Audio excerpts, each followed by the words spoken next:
Como cada año se ha celebrado en Ayora el tradicional corte de la miel, del 8 al 12 de octubre. Una feria gastronómica, cultural y comercial que se realiza con la intención de promocionar la localidad, teniendo como hilo conductor la miel. El recinto ferial se dividió en las siguientes zonas. Zona de apicultura.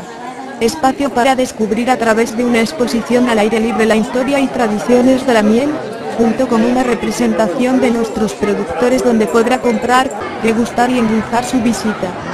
Zona de gastronomía.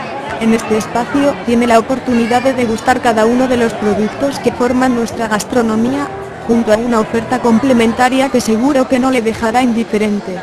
La zona ibera medieval viste el barrio de los Altos de Gala, para mostrar sus valores históricos como símbolo de identidad de Ayora. Las visitas guiadas al castillo completarán el pasado de nuestra historia. Zona comercial. Esta zona tiene la intención de recuperar la tradicional feria de otoño, donde poder comprar entre variedad de opciones el Agora de la miel.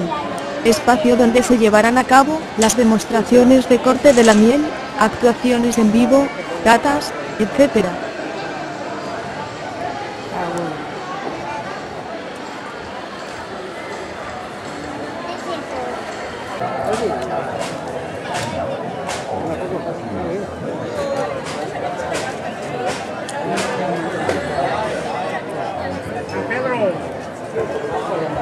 Déjala.